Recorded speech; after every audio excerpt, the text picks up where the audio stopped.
Hey everyone, welcome back to the Life on Books podcast. Today we are celebrating our 75th episode. So for this celebration, Andy and I decided to take a road trip down to a used bookstore in Massachusetts called Raven Used Books. And we did the podcast episode in the car. We've done one other episode like this. They're a lot of fun. I hope you enjoyed the discussion. We really enjoyed it. And we got some great books as well. And thanks to everyone for all of the support the last few years and supporting us through these first 75 episodes. And here's to 75 more. All right, so I am still reading Schattenfroh by Michael Lentz. Okay. Lentz, translated by Max Lawton. Yep. About a quarter of the way through. I don't really have any opinion on it. Which is starting to concern me. I've heard very mixed reviews about it. Yeah. In fact, Buddy said last night, he goes, I don't think I like Schattenfroh.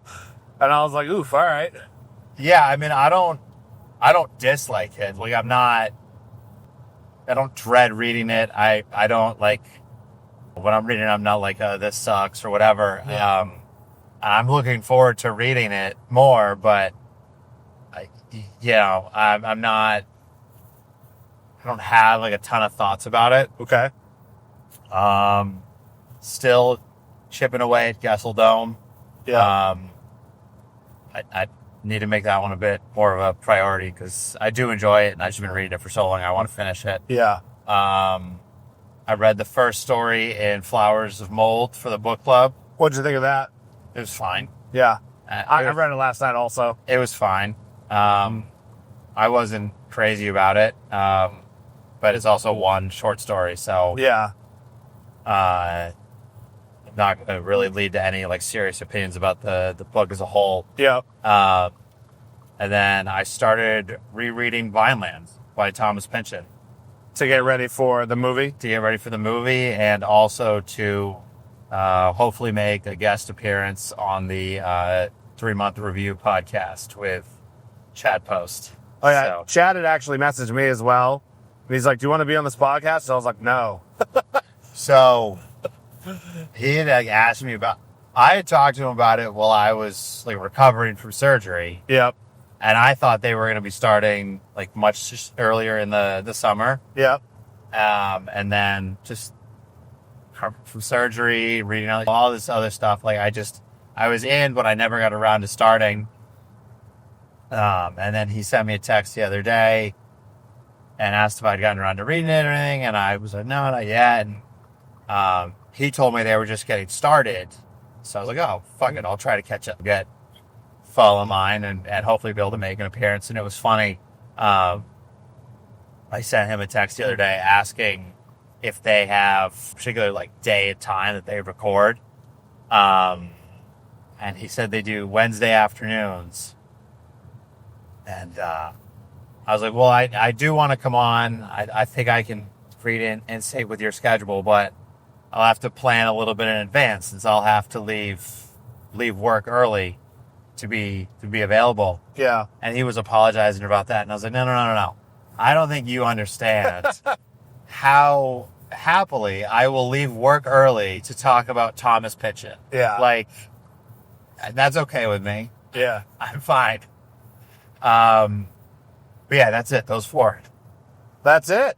Yeah. Light week. Yeah. Cool. I finished Cigarettes by Harry Matthews. Yep. What a fucking awesome book that is. Sick. I think you would like it. Yeah, you already did all your content and stuff on it, right? Yeah, I posted the full review, like an in-depth review on Patreon. All right, well, now you can give me your copy, so I don't... I still got to make a short about it. But yeah, you can snag my copy. I think you would like it. It's weird, but like also kind of normal at the same time. Yeah, okay. It's hard to explain. But it kind of gave me like a very similar reading vibe and experience to like Hard Rain Falling. Yeah. Even though there's a lot of things about the books that are similar, but there's a lot of things that are very different as well. But reading a bunch about Harry Matthews and some of his other books, I think Cigarettes is kind of like his most like straightforward novel. So I'm curious about some of his other books that I've picked up because I guess some of them are like very experimental. Okay. And he was part of Oulipo. It was like this French writing movement. Yeah. I'm Yeah. vaguely familiar with it. Yeah, and I was like reading about some of the stuff that they did, and it's pretty wacky. So Well, French. you can't trust them. No offense to any of our French viewers. Also, we got a comment the other day from somebody. I think they said they were from Spain, and they were like, "Oh, I love the podcast, but I'm like concerned about like the Discord situation." Or something like that. And I was like a little confused. I should just ask them about it. But like, I asked Buddy if he knew anything about it. And he looked it up and he's like, I don't know. It looks like Discord was used by some like extremist groups to like organize stuff. And I was like, cool. I mean, that makes sense. Like, it's a fairly private platform. Yeah. Yeah. It's pretty intuitive and accessible. Like, Right. I'm not shocked that, Right. that it was used for nefarious means. I also know that there was kind of like I don't know if I'd call it a scandal, but like there was this pretty popular YouTuber / streamer. I think he makes like science content and like atheist content. He like debates like Christians or something like that. Okay. And he had a Discord, and there was something going on where like people in the Discord were like kind of like grooming like younger or like underage people. Okay. But like obviously if it's not being publicly posted in your server, like you don't really know. If one member's DMing another member, like you have no control over that. So yeah, I think there's some kind of gray areas around the whole Discord platform. But anyway, so I finished Gifted by Suzumi Suzuki, which was that Japanese translation from Transit. Yeah. Yeah, I don't know. It was weird.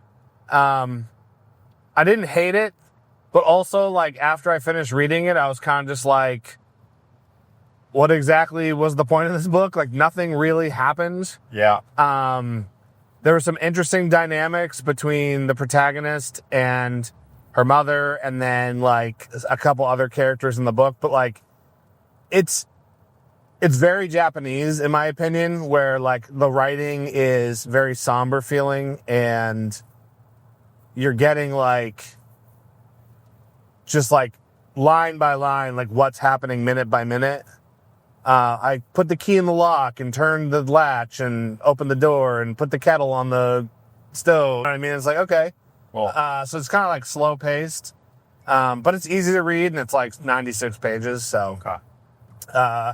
And then, what else have I been reading this week? That's kind of it. I still have to finish How to Quiet a Vampire. Mm-hmm. I've got about 120 pages left of that. That's such an incredible book, but it is so hard to read because it's, like, philosophically very dense. And so I have to, like, reread a lot of it to, like, fully understand. And then, like, the subject matter is pretty gross. There's a whole, like, 2 pages about the, like, history of execution methods. Okay. And it's just going through, like, shooting and hanging and guillotine and the electric chair and, like, the pros and cons of each. Okay. And there's a great line where he's talking about lethal injection or, like, poisoning. Yeah. And he's like, you go to sleep alive and you wake up dead. And I was like, that's such a good line. Yeah. But yeah, it's just like, I can't read more than like a chapter or 2 at a time. Yeah, I hear you. Yeah. And I think that's it for my reading update. Let's go back to Schattenfroh quickly. Sure. Cause Buddy was like, don't let Andy, like, not give you a full answer. Buddy, what the So, do you think you're going to skip finish it? I'm going to attempt it. Okay. I mean, it's a 1,000-page book. Right. I'm 250 pages in. It is way too early to be like, oh, or not too early to DNF it, but like too early to say I am or am not going to finish it. But I'm not like feeling like you're going to DNF. Yeah, okay. I mean, that could obviously. I have 750 pages to go. Also, somebody said something about like 70 pages of like squiggly lines. It's not 70 pages. Okay. I think it's like 50. Okay. And it's not just like random squiggly lines. Okay. It's supposed to be a list of names that are handwritten. Yep. You don't really have to read the names. Okay. It's sort of like a memory of the protagonist, the one who's like locked up in the cell and has the weird spectacles and is like doing all this writing and shit. Yeah. And it's kind of like a quasi memory of when he was a child, all about his father, who is some kind of legal position. I don't know if directly a lawyer, but seemingly pretty important, and runs his family and business like a just bonkers dictatorship. Nice. Like super controlling. And he has his son, the protagonist, and having this memory, like handwrite a list of victims of a bombing during the war. Okay. Like this whole town got blown up. Was it Chicago? No, it was not. And so he has to like handwrite the list of names. And so that list is kind of transcribed into the text of the novel. Okay. Yeah, like I said, I don't really have a solid opinion on it. It's easier to read than I expected. Okay. One thing that's challenging, or I have found challenging recently, is like I had gone a few days without reading it. And so when I picked it back up again, like, I kind of was lost with what was going on. Yeah. It's kind of a double-edged sword because there are no real, like, chapter breaks. It's just 1,000 pages. And I'm finding there are natural stopping points where, like, okay, I could stop at the top of this paragraph and be done for the day. Yep. But then, and this isn't just a singularly Schattenfroh problem, but like if I just go too long without reading it, it's like, what the hell happened? Right. What is going on in this section? But yeah, I mean, I'm gonna keep plugging along at it. My answer to the question of will I finish it could be totally different when we record next. Yeah. But as of right now, I'm gonna keep plugging away. Sick. So okay. Do you have a shopping list for today? Books. Anything in particular? Books. All right. No, not really. I've been trying pretty. What is this? I don't know. Get the fuck out of the way.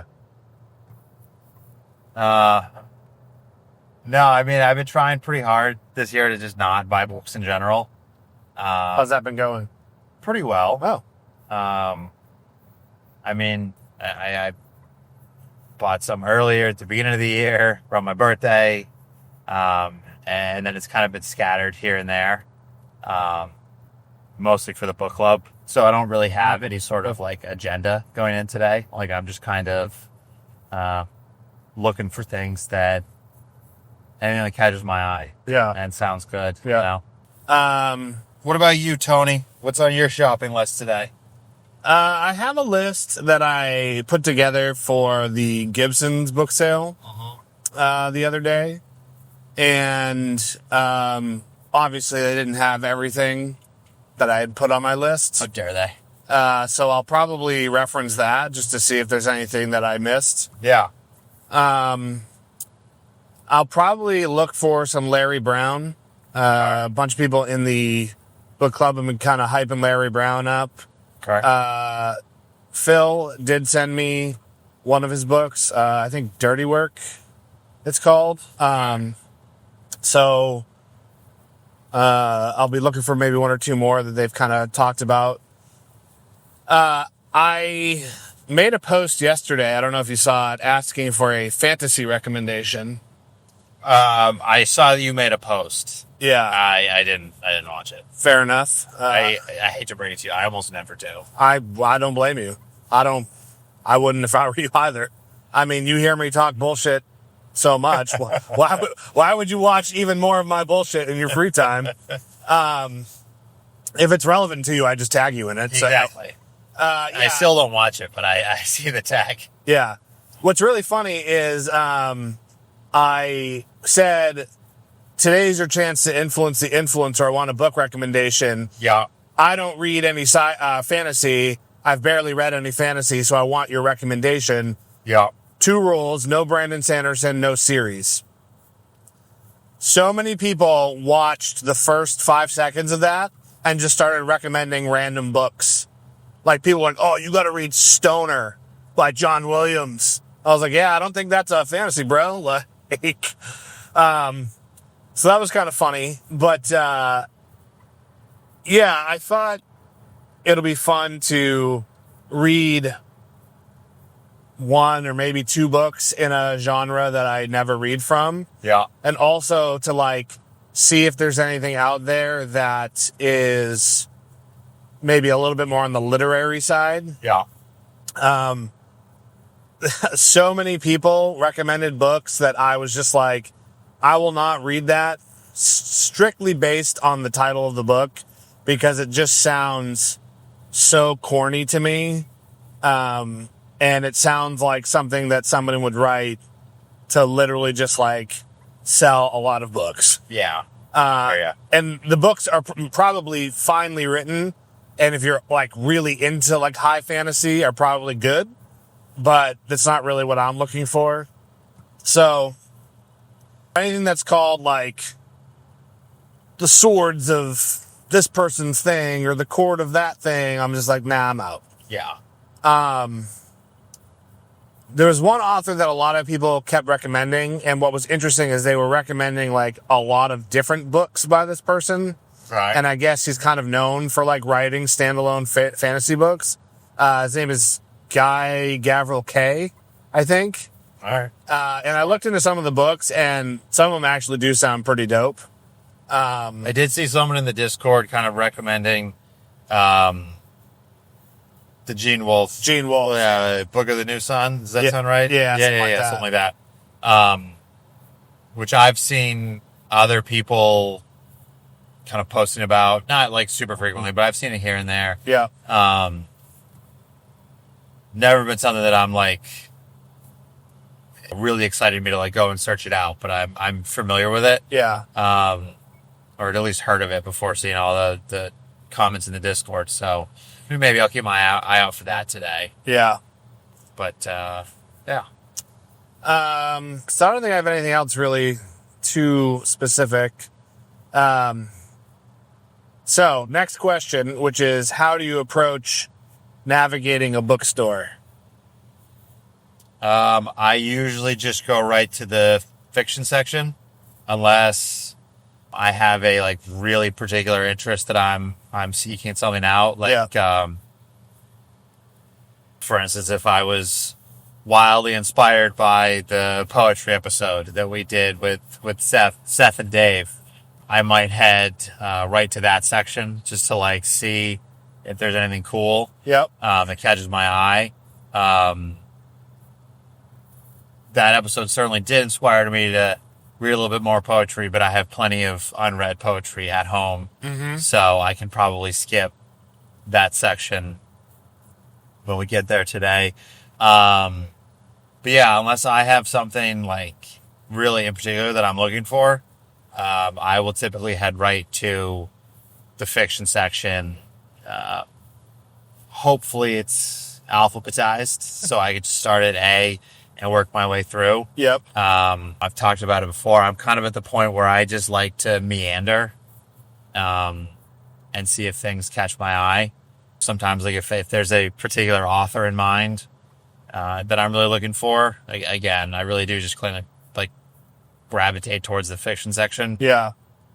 But if, for instance, I've really been thinking about Clarice Lispector, I will head right to the L, see what's there, and then, oh, cool, they have 2 of her books, grab those, and then work my way back to the A's and start going down the line. So I don't really navigate. I meander. I guess it's a short answer to that question. It's like meandering is a navigation type. It's a subtype, right? Yeah, I mean, yeah, I just kind of follow my heart and let the shelves guide me. So poetic. The books find me at this point in my life. Love that. It's a real problem for me. Yeah.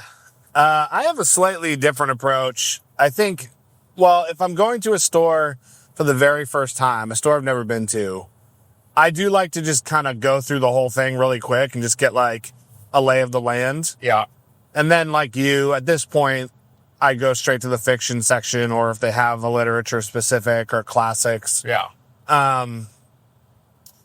And I will typically, if I have a list, I will go through the list first and see if they have things on my list. Yeah. Once I've done that, and again, I try to organize my lists alphabetically, like you were saying, like makes it a lot easier. Then I'll start back at the A's after I've gone through my list, and then I'll just peruse more generally. Yep. And that's where I'll be keeping a closer eye out for the emblems of the publishers that we tend to like. Yeah. Or just looking for any book that catches my eye based on the cover design or the spine design, the title of the book, the author's name. Both you and I like Latin American literature. So if an author has a Latin American sounding name, yeah, I'll probably pick it up off the shelf and grab it. I like Asian literature. So if an author has an Asian sounding name, I will grab that and look at it. And then, of course, like just the title of the book can be appealing, but that can kind of go either way, because sometimes like books with what I think are kind of like stupid premises or synopses, like, will have cool names. Right. But like, what was that book when we were doing the David Bowie list? It was like Funeral for Dolphins or something like that. Okay, yeah. Something like that. Yeah. I don't remember exactly what it was. Like, that's a book that I would be like, what is this? And I would just pick it up and Right. and try to deduce a little bit more about it. And then if I pull the book off the shelf and I can't get a good read on whether or not it's for me, then I'll go to like Amazon. I'll see what people bought in association with this book. Yeah. Because I think that's a big indicator. Oh, people also bought Fourth Wing with this. I'm like, okay, like, Right. This probably isn't for me. Or I don't really read like general reviews on like Goodreads or Amazon. Some like random people's opinion is pretty meaningless to me at this point. Sometimes I mostly agree with you as far as other people's reviews. Sometimes it's nice to like take a quick peek to see if other people I know have read it or are interested in it, something like that.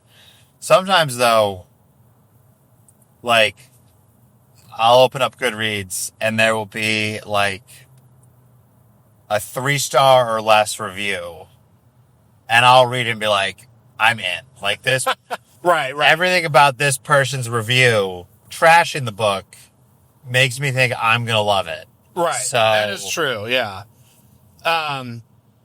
Like a lot of times, I mean, I get DMs all the time on Instagram of people being like, oh, check out this book. I think you'd love it. And I appreciate it for sure. But if I can't like go to your page and just like see what else you're reading, like if you have a private account or whatever, I'm just like, okay, whatever. Like if I get around to it, maybe I'll look the book up. Right. But if somebody DMs me and recommends me a book and I go to their page and I'm like, ooh, this person has good taste, then I'll probably go right away to Amazon or Right. Goodreads and look into the book a little bit more. I pretty much just use Amazon for just referencing stuff. I'm not actually like shopping on there. Do you have any, I mean, I know we've talked about like green flags and red flags, but like what kind of stuff appeals to you when you're like just seeing a random book? It's not from a publisher it's not from like Dalkey or something like that. What's going to make you like pull a book off the shelf and take a closer look at it? Kind of cliched stuff. If the cover and or spine of the book is physically appealing. So we'll drill down into that a little bit more. What is physically appealing to you? Well, maybe physically appealing was the wrong way to phrase it. It certainly is a factor, but like if I'm just scrolling, kind of perusing the shelf, and there's a book that is hot pink. Yeah. Like naturally that's just going to catch my eye. Sure. I don't know how to really define like what I find physically appealing in a cover. Yeah. Aesthetically pleasing in a cover, or what I find striking about a title. Mm-hmm. I don't know. And I feel like kind of a schmuck for like giving those as things that I look for, but not having a way to define them. I think it's normal, like when you see it. Right. It's kind of like how Congress defined pornography. Like I can't define it, but I know it when I see it. You just like see a title and it's just like, yeah, that sounds interesting. Like, let me check that out. Is that how Congress defined pornography? At one point, yeah. Well, not all of Congress. It was a single congressman. Okay. I think. I can't remember. I mean, if I can look at a book and it gives me the impression that putting it on my bookshelf will make me seem smarter and more interesting, then I'm sold. There's some vanity to it. The performative reader. Yeah, absolutely. I read performatively. Hold on. I want to consult my list here, but we're navigating Oh boy. a serious turn. Okay. How much is too much for a book? I know it's going to vary based on the book, but in what sense? Like length? No, price. The price. Oh, price. Again, it depends. The length is going to be a pretty heavy contributing factor. If we're talking like a new book list price, I mean, really anything more than like $30. Okay. To me. And I might still, it doesn't mean if it's like the book is $25, I'm instantly like, oh, okay, that's a reasonable price. I'm in. Yeah. I still might be a little bit weary at $25. But I would say $30 is where I start to go, do I really need this? Am I really going to read this in the near future? Yeah. Because that's a lot for a book. Yeah. Especially with certain things that, especially if it's like a longer book and it's a hardcover and then all of a sudden it's like $35, $40. Yeah. I mean, I've done it before and paid that much for a book, but it's not like if I pick up a book and the cover price is $15, I don't even think about it. But if it's like $35, then it's like, I'll wait for the paperback. Okay. What about used books? Like the store we're going today is, I believe it's used only. Okay. I would say it kind of depends on that one. I'm a little bit more flexible on. Mm-hmm. It depends on the age of the book, the condition of the book. If I know what the list price was, that's kind of a factor. Yep. On its own, $10 might be kind of on the pricier side for a used book. If that book was published within the last 10, 15 years, and the price to go get it new from Barnes & Noble is $20, then that 10 used is much more reasonable, right? You know? Yeah. So there's more of a gray area to the used book, in my opinion. Yeah, I agree. I mean, for new books, this is actually kind of funny. Like, at this point, and I've said this before, I can more or less message any publisher and get like any book that I want. I mean, even you could to a certain extent. It's hard sometimes to get like Penguin if it's an actual Penguin, not like a subsidiary or an imprint. Right. It can be hard because sometimes they're just like, no, you're not in the right, we don't think you're in the right audience, or like they're just so big, like they don't even bother to respond to you. Yeah. But for the most part, like, yeah, you can get, if you have even a relatively moderate social media presence, they'll send you stuff. Right. So it kind of takes a little bit of the fun out of like shopping sometimes, because I'm like, should I really spend $20 on this when I can probably get it for free?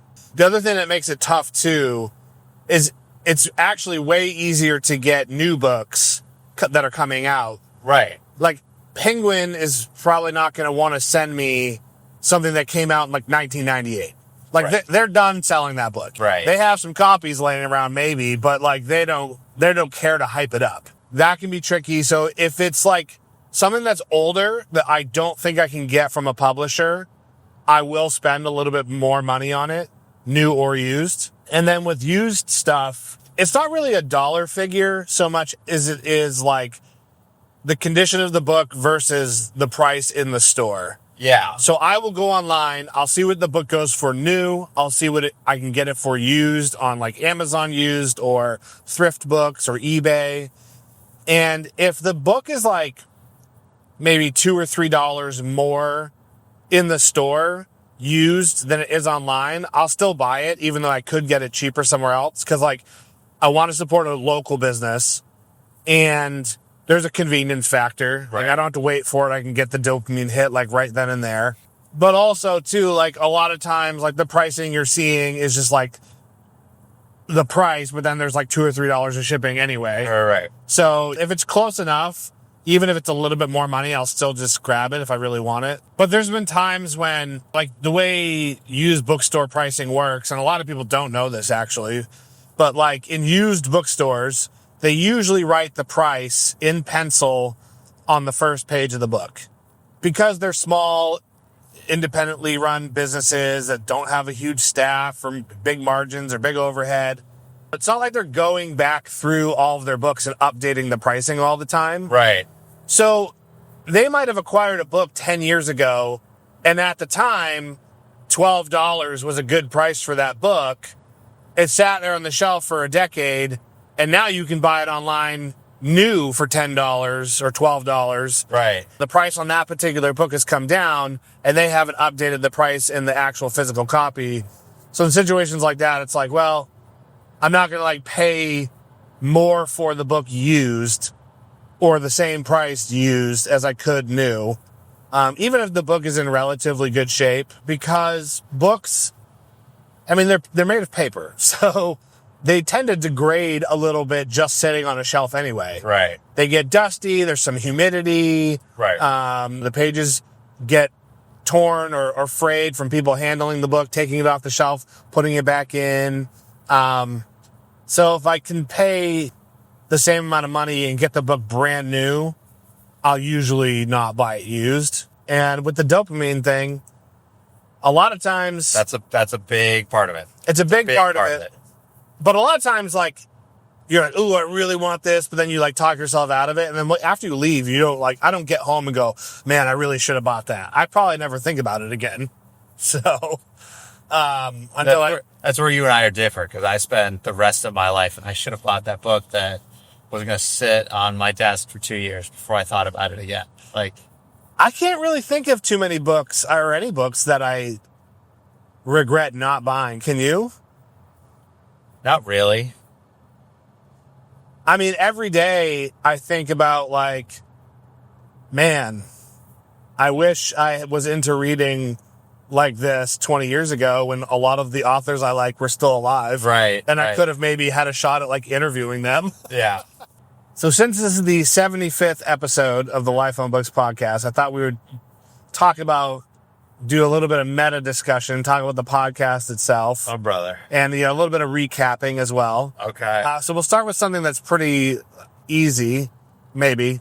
What is your favorite read of the year so far? Moby Dick. Oh, okay. Wow. Really? Yeah. I mean, I've had some good ones. I really enjoyed 2666. Yep. I'm enjoying Gesell Dome. Mm-hmm. I really enjoyed Last Words on Earth by Javier Serena. Yep.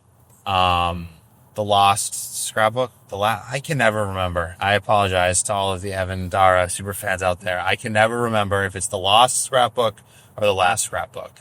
But that book was really good. But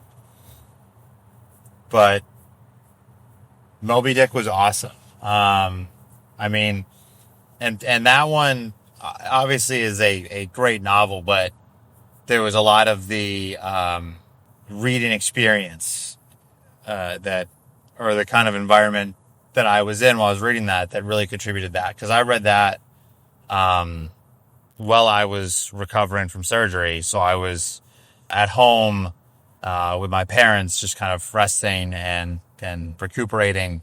And I didn't really have much to do. So I was reading a pretty significant chunk of that book every day. Yep. I was doing a group read. So we were talking about it. Reading with a lot of people. And then, obviously, since that was really all I was doing, I got to really get swept up in it. Excuse me. And yeah, it was just a great book. So probably my best reading experience of the year so far. Okay. It's tough for me. I've had a weird reading year so far. It's been very hot and cold. Yeah. Like last year, I feel like I enjoyed most of everything I read, and it was pretty consistent. And then this year, it's been like, read something that blows my mind, and then maybe like the next 2 or 3 books, I'm like, yeah. And then read something that blows my mind, and then repeat. I mean, contenders for like best book I've read so far this year, or like my best, like my favorite reading experience, because there is a difference between those two things. I don't think you could argue, like, Moby Dick is a more masterfully written book than Matterhorn by Karl Marlantes, but I probably enjoyed reading Matterhorn more. Right. Bach is a better musician than Kesha, but I'd probably rather listen to Kesha, So particularly that first album. That's an all-timer for me. But, Matterhorn's definitely up there. That was a fantastic read. Posthumous Confession by Marcellus Emants. That was fantastic. Cigarettes by Harry Matthews was fantastic. Rock, Paper, Scissors by Naja Aidt. That was a really unique experience because I didn't like it at first. And then the more I read it, the more I got into it. And by the end, I was like, this book is actually genius. And we did that for the book club, so we had a lot of good discussions around it. Yep. Ironically, I haven't really liked that many of the book club books that we've ended up reading, which some of them have been your picks, some of them have been my picks. It's just been kind of a funky book club book year. But I enjoyed the first story in Flowers of Mold, but I'm a little bit more into Korean literature than you are.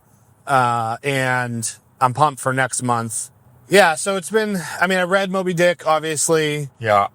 I had a very strange reading experience reading Moby Dick. So, as I mentioned before, I read it, I think in high school, and then I tried to reread it in like 2015 and didn't get all the way through. Mm-hmm. And it was funny because, like, this time rereading it, the chunk that I reread in 2015, I remembered most of it. So as I was going through this time, I was like, oh yeah, I remember this, I remember that. And then I got to a point in the book where I was like, wow, I don't really remember any of this from like my first time reading it. But there were like little fragments here and there. I was like, oh, I actually do remember this part. Yeah. Like Queequeg's coffin, like all that stuff. I remember all that from like my first read through. And all that's like pretty late in the book. I think it's like the 400-ish pages range. Feel like I probably should have read it with friends this time because it was kind of just like whatever. Yeah. When I got into that middle section, which is notoriously like quite slow, I was like, okay, well, this is a little boring. Well, this is the point of being 2 lanes for... I know, it's not long enough. 20 yards.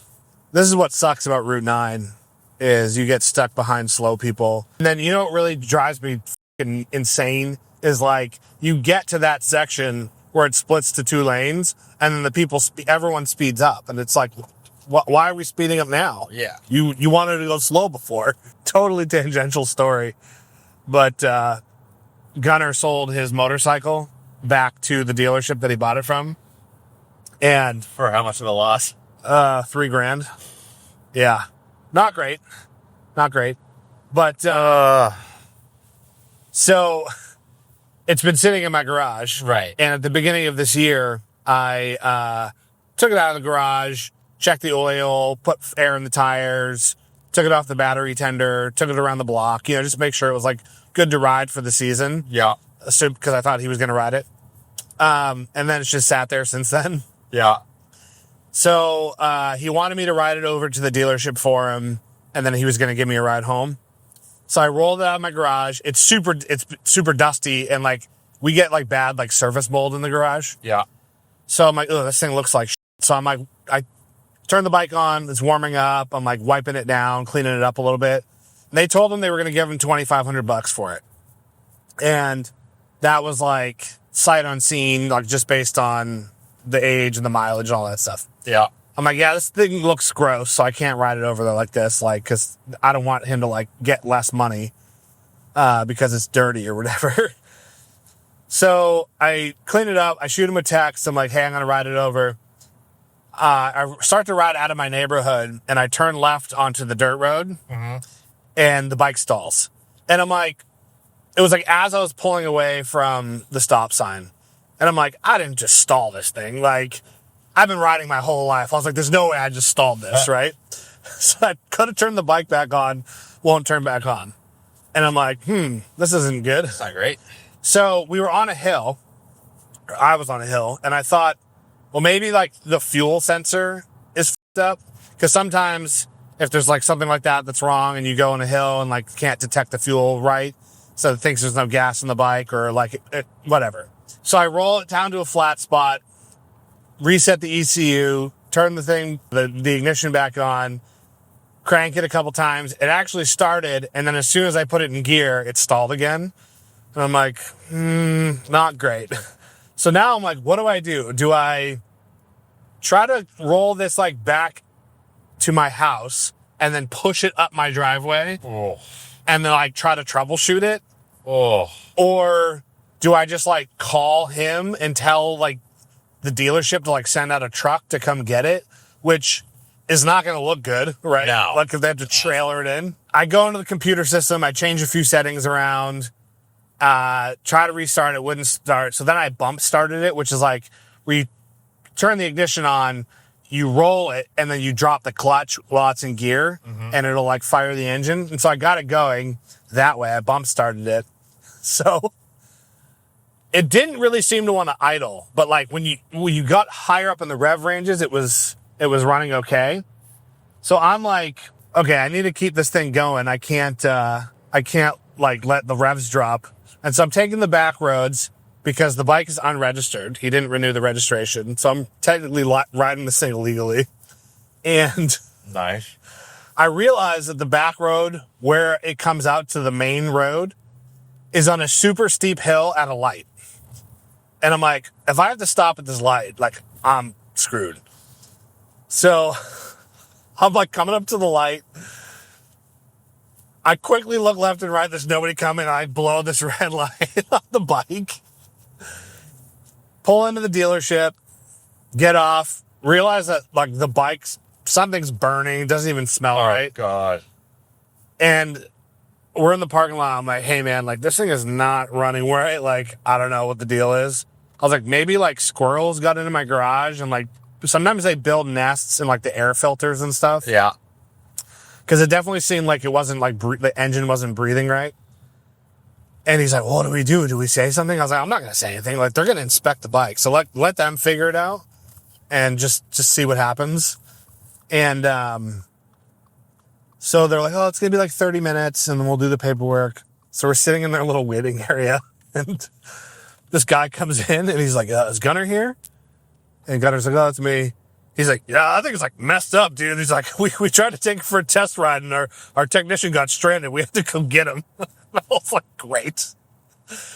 So, what actually ended up happening was... I gave him a hot dog and a handshake. I told him to get yeah. Gunner's like, yeah, if they give me $1,000 for this thing, he's like, it's fine. It's whatever. I'll just take it. I'm like, Jesus Christ. So, what ended up happening was it was rodents, but they had chewed through the wiring harness on the computer. Oh. And so all the wires were exposed and like touching each other. So like the bike's computer system was just like, didn't know what was happening, which is why it was like kind of running, but not really. Right. But it ended up being a super simple fix. All they had to do was like recoat the wires with rubber. And so they ended up not taking any money off. They gave him the $2,500 and he was ecstatic because he thought he was going to get like $1 for the thing. Yeah. So that was actually pretty funny. So anywho, yeah, that was a trip. All right. What has been your favorite podcast episode that we've done since we started podcasting? Oh, man. I mean, at the time we made it, the Lost episode was pretty fun, but...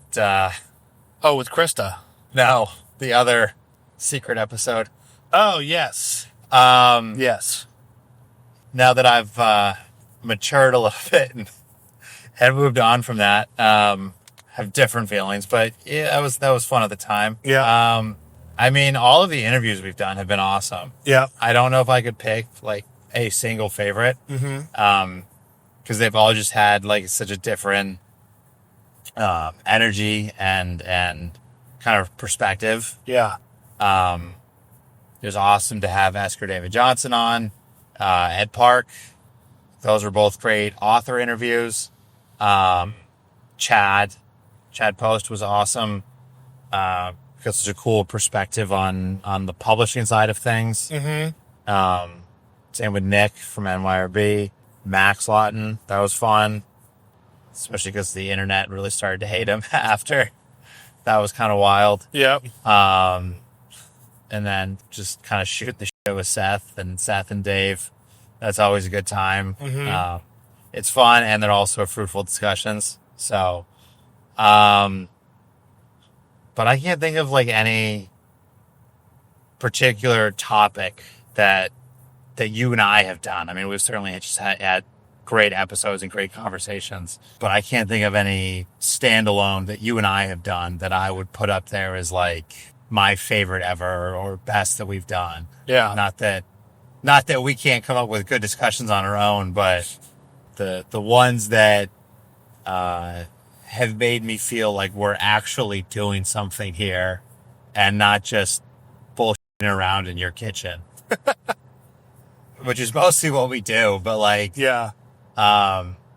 You know, the ones that have made it feel like there's a method to the madness. Yeah. When we have someone credible on, I would say. Yeah. I think my favorite episode probably so far was the postmodern episode with Seth. Yep. I just thought it was a very interesting conversation. I had fun doing it. Yep. Yeah, that's probably number one for me. Mm-hmm. I agree. Like anytime we have a guest, it kind of just like elevates it a little bit, which is why we should probably do more of them. I wish that like there were more people accessible somewhat locally so we could do them in person. Yeah. Because I kind of hate remote podcasting. Yeah, it's not very fun. There's like logistical complications both in the production and just like the scheduling. Right. And then like because of like latency and stuff like that, sometimes the conversation can be a little bit stop and go. That's like my biggest kind of gripe about doing anything with remote, whether it's the podcast or during like the COVID times when like my family would do like a Zoom get together or whatever. Like, truly only one person can speak at a time. Yeah. Like if you and I are recording together, or if we're fortunate to be interviewing someone in person and there's 3 or more of us there, like, not to sound like you can cut people off and interrupt them, but like, it's so natural to just jump onto somebody else's idea and kind of keep the conversation going. Yeah. Because there's that, you don't have to like wait for the pause that there's truly confirmation that they're done speaking. Right. Like I can just kind of take your idea and run with it. Yeah. Or you can just interject. Like, right. Like you just did. Right. Or I can just be louder and be like, Tony, I've decided you're done talking. I'm just going to keep making my point at a greater and greater volume until you get the hint. I think that's the biggest lesson of the last 10 years. Over. Right. Whoever's the loudest is the correct person. Right. Right. Okay. Yeah. So I wish our audience could see some of the sites we're seeing at the moment. What sites? So yeah, I mean the remote podcasts are fun in the sense that we get to add another voice or two to the mix. Yeah. And get some added perspective and kind of, in theory, a different level of discussion than just you and I would have on our own. Yeah. But other than that, they suck. Yeah. Yeah. There's no two ways about it. Yeah. So, yeah. It's we'd like to have more guests going forward, but all of our guests will be required to come to us. Right. I mean, the ultimate dream is to just like have the budget to travel wherever and interview people. Right. I actually would like to do another, like, if we can do another like weekend where we can bag like two interviews somewhere. Yeah. Maybe we go back to New York. I know we had talked about having, is it Edwin from NYRB, their editor, their chief editor. Yeah. Having him on the pod. So maybe we go back to New York and see if we can get him. And at some point we're going to have to do like a actual like road trip and just like, yeah, a whole kind of series of episodes on the road. I mean, I'm down. Content galore. Yeah, it's not the worst idea. So what has been your least favorite episode? My least favorite episode? If you have one. I was not a fan of last week's. The David Bowie. David Bowie? Yeah. It wasn't as bad as I thought it was while we were doing it. Like when I re-watched it. Yeah. Because I edited it. Right. I was like, this wasn't like the worst discussion we've ever had. But yeah, we probably should have taken a slightly closer look. At the list. Yeah. What's so funny to me is like we still got multiple comments of people being like, you guys need to read more books. Like you're not that well read.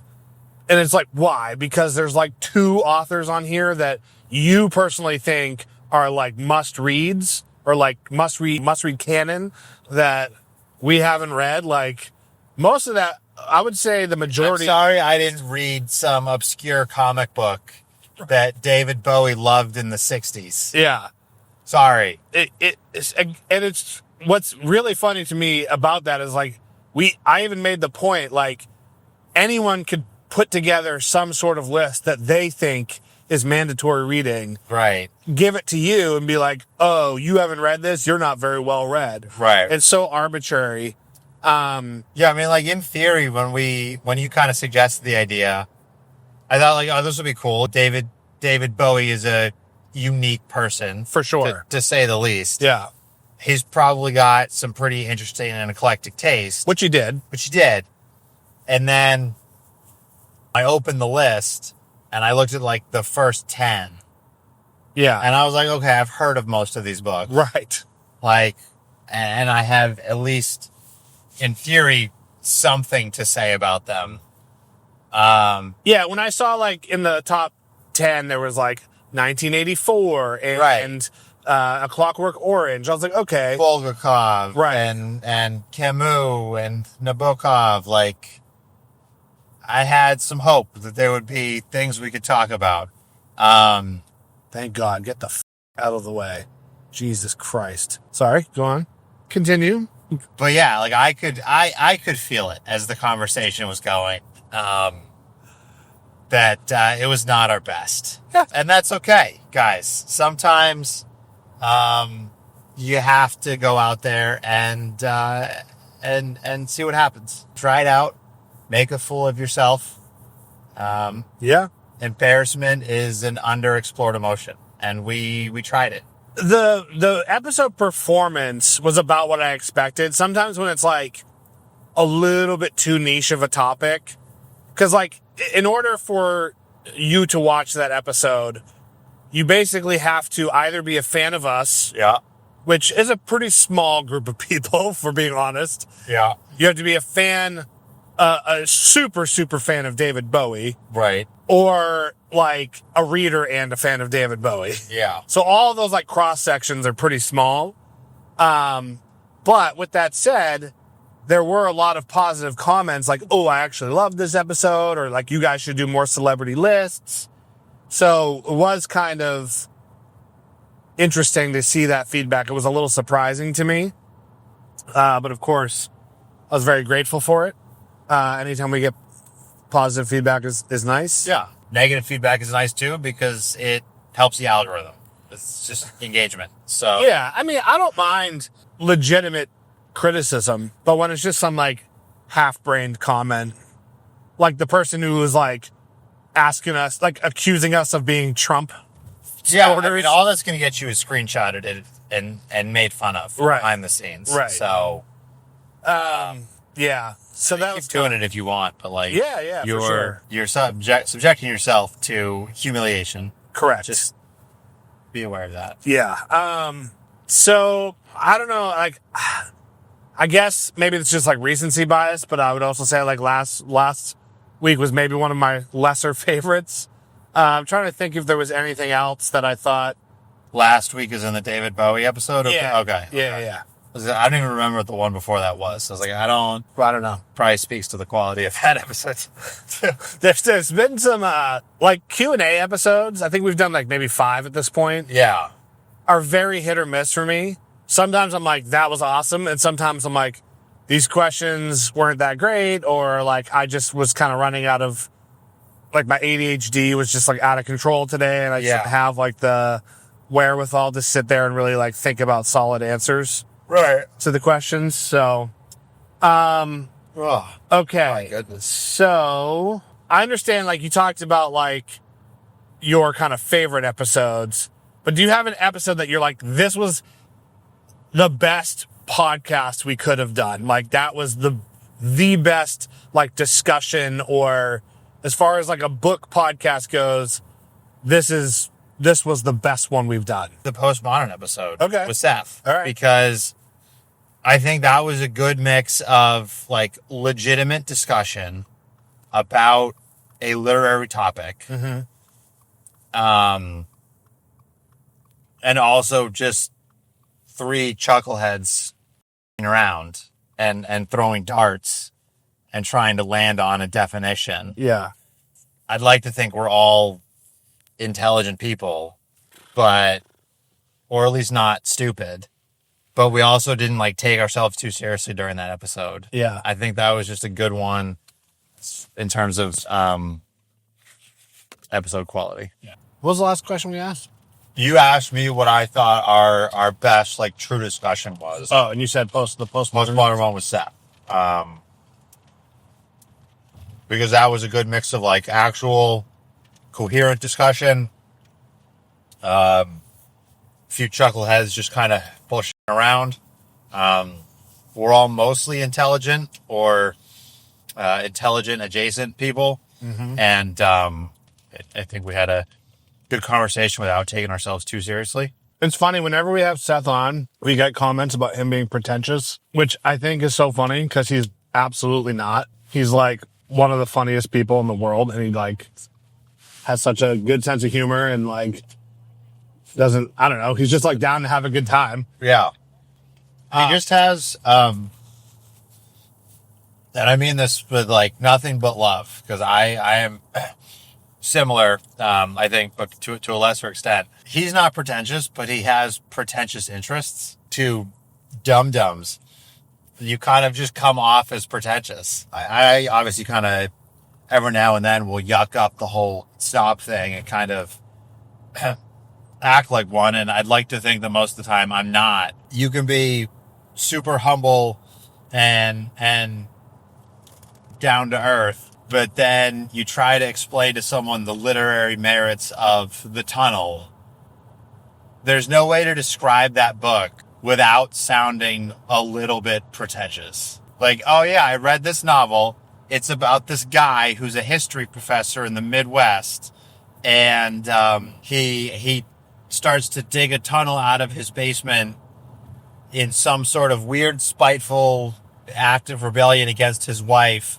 And also he's writing a digressive introduction about the moral fascism of the heart. There's no way to talk about that without sounding a little bit pretentious. I think it's also compounded by the fact that he has an incredibly deep voice. Yeah. And that head of hair, too. I mean, he does have great hair. He's got great hair. And he's extremely articulate. I get it at first glance. Plus, he's Australian by way of Canada. Are Australians and Canadians known to be pretentious? I don't know. I just feel like we're just like saying things about Seth at this point. Oh, okay. Yeah, that was definitely a good one. I'm going to say probably our interview with Ed Park was like our best overall episode in the sense that it was in person. Yep. Ed's probably Ed's the most accomplished writer we've had on the show. Yeah. And I thought it was a good discussion. Also, he's so nice. He is a very nice person. And that's not to say that, like, Esker David Johnson, he isn't nice. Yeah. Esker was very nice. Esker brought us hot dogs. He brought us food, yeah. Yeah, it's just such a cool, nice guy. And that one was fun for me because, obviously, I was a huge fan of Same Bet, Different Dreams. I loved that book. Ed and I's, and mine, my literary taste, there's so much overlap there. So even if we didn't have like super deep conversations discussing JR or something like that, just to kind of reference the authors that we both enjoy in that conversation was super fun. All right. And then to get the alert months later that he was named a finalist for the Pulitzer Prize. And to think that like months earlier we were just hanging out with him in an Airbnb on the Upper West Side, is just shooting the shit about books. Like, yeah. That was pretty cool. Yeah, it was a good time. We'll take a little break. We'll take you into the store with us to do some shopping. This used bookstore was absolutely incredible. They had a fantastic selection of literature. So if you're in the area, check out Raven Used Books in Massachusetts. We were going to do some more shooting after our shopping spree in the store on the drive home, show you the books that we got and do a few other things, but my camera died. So thanks so much for watching. Thanks for supporting us through 75 episodes, and we will be back next week with our normal podcast episode style, and we'll see you guys then.